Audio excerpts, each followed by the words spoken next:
Now that we've had an overview of the entire session and the layout and the routing, let's take a closer look at the tracks themselves and learn about some basic editing techniques. So to start, why don't we solo just the dialogue tracks? And that's permanently soloed there on the bus. And the way we've done that is by clicking Command-click, which guarantees that we'll get signal flow coming through there from these tracks. Over here, our ADR tracks, we've had to ADR quite a few lines. Let's have a listen to those. I can't.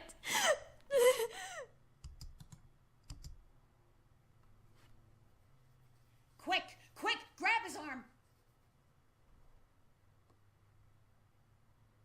Jesus Christ! Quick, get the needles! There's almost no money left, Charlie. Just the houses. Okay, so as a creative preference, we chose not to use a recording studio to do our ADR, but rather looked for domestic environments which had a similar sort of tonal quality. Of course, it's a preference. Some people prefer to record their tracks clean and affect them afterwards with reverb or what have you. But we went for very naturalistic sounds. So they're not the cleanest recordings, but tonally, we felt that they were more appropriate and they fit a lot better within those spaces. Beneath this, we have our dialogue tracks that were recorded on the day. Now, a real technical challenge that was posed in this scene is where we see a teacher come to the door and tell the star that he's not allowed in here. Now, unfortunately, that was recorded at the same time that the character in the background was screaming, and so we have them both coming out at the same time. Let's have a listen to just that track, that section of that track. You are not allowed in.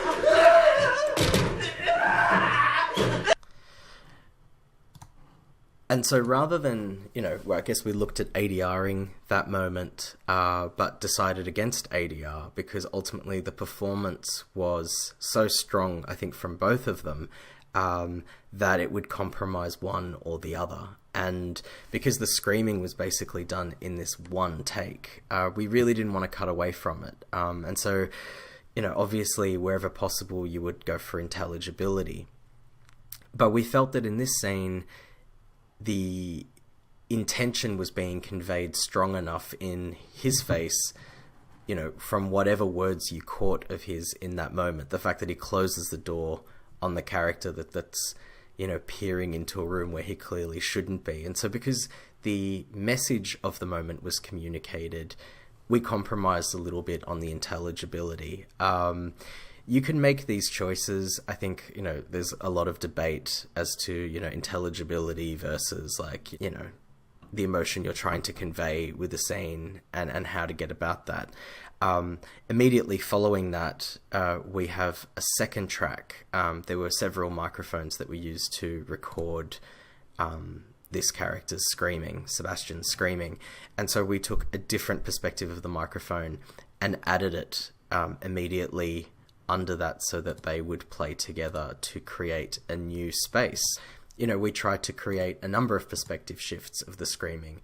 Here, with the girl speaking, the perspective of approaching a sound, and I think objectively speaking, perhaps that sound would be quite similar, but because you're guiding an audience through an experience, you can really start to play with what they hear and how much they hear.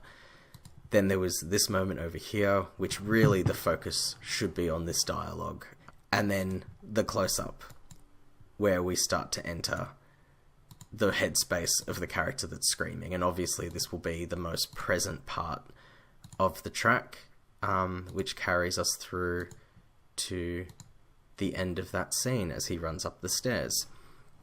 For this section, we created some special Sebastian effect tracks.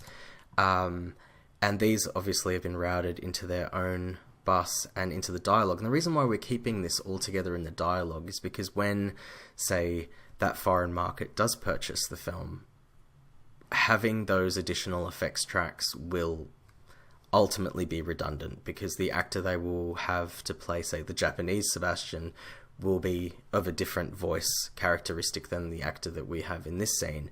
And so we've kept those tracks together so that they could be removed together. Now let's just have a listen to these Sebastian effect tracks.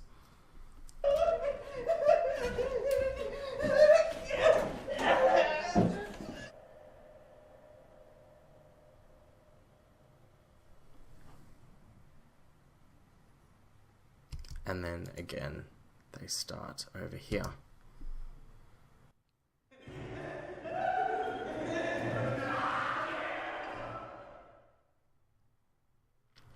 Okay, so this first lot of tracks we use to create a texture. Also we've added a big fat reverb, which makes the sound come out of a dream space a bit more. It sort of takes into account the physicality and the distance from the character, and so as we approach, we cut to a much cleaner signal, so that he becomes way more present. He's not a distant idea, a memory, something that's like seeping into your subconscious, but rather a very, very real event with a very, very real source sound. And playing with this idea, as Charlie runs up the stairs, we can continue to hear him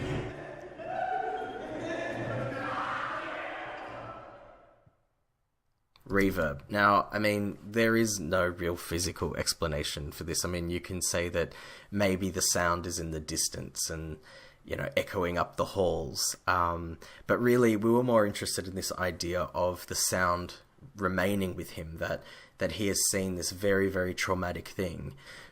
With the sync effects, as described earlier, these are the sounds which we cut out of the recording. These include things like the doors, which we could listen to by soloing over here.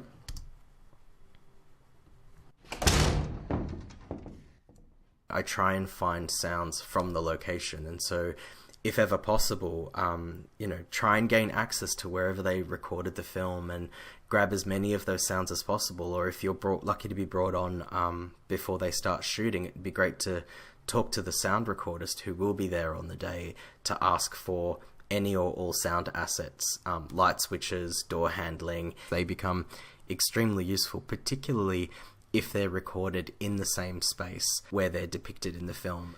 And then over here we have the jewelry dropping sound, which we took straight from the dialogue track. So moving on from the sync effects, we have our mono effects over here. Let's have a little listen to these. And then this has obviously been set. Okay, here we go.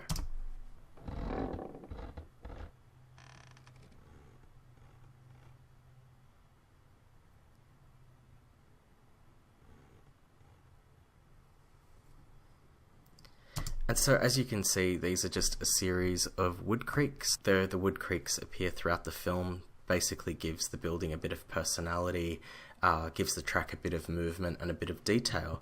Now as you can see, we didn't use any sound effects in this first part of the scene, and the reason for that is that Foley played a very, very big role in the creation of the sound design, where we have so many different details. And so I'm going to play this track with just the Foley to give you a sense of the level of detail and coverage that we would typically give to this. Let's have a listen.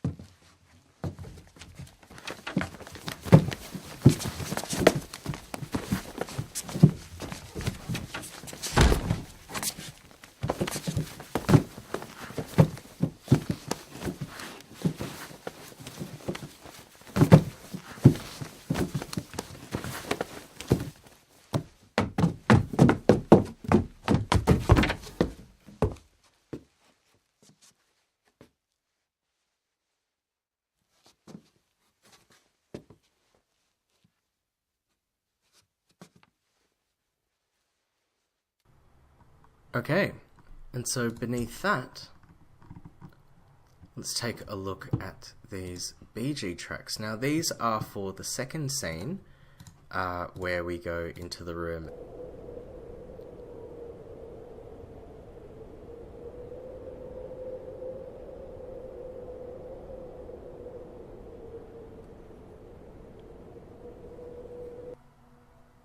I think on a more emotional level, what the wind sound captures, particularly a howling wind, is loneliness and the feeling of being in a desolate situation. And here is a boy that's just lost all of his money, and is experiencing a certain level of emotional hollowness. And by choosing these types of hollow sounds, you know, even if not physically accurate, emotionally I think it speaks to what the character is feeling and how they're reacting.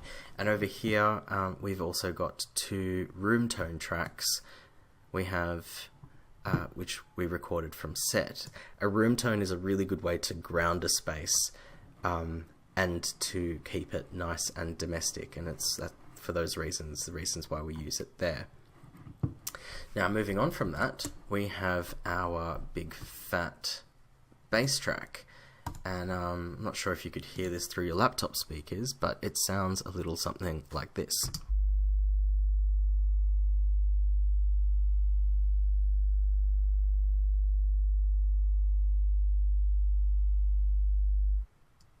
Bass is typically the hardest frequency range, your lower frequencies are your hardest range to control in any mixing environment. They're typically going to be the sound that gets cut from a lot of smaller domestic speakers or embellished in living rooms that have absurdly overpowered subwoofers or whatever. And so, you know, some restraint is required when using any kind of bass tone, and particularly when you use a sine wave like this, you have the added problems of standing waves and you know, when certain frequencies in a room collide with one another, they subtract each other, and then you get, you know, a big hole in the sound frequency. A good trick when dealing with frequencies like this is to put them through your left and right channels, because I think what a lot of people don't realize is at the front of the theater are 3 full range speakers, and so there's this temptation to put everything in the subwoofer, but without really guaranteeing or having any idea how that subwoofer,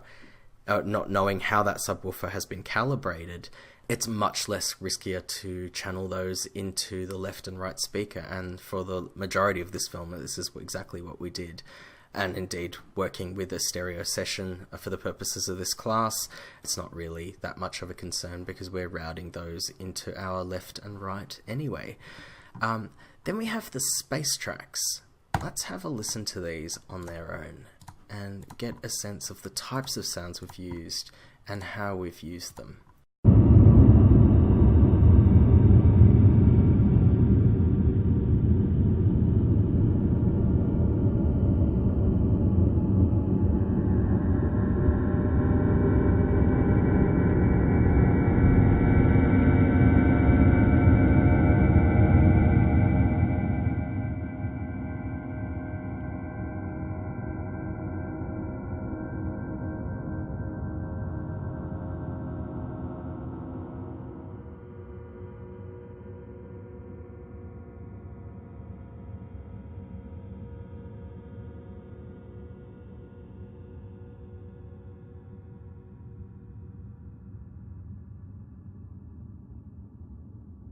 And so here we use these sounds to basically ride the tension. You can have a look at these sounds separately in the supplied session to get a even closer look at the session. But let's just talk about things in terms of the emotional build of the scene. So here we have devastation.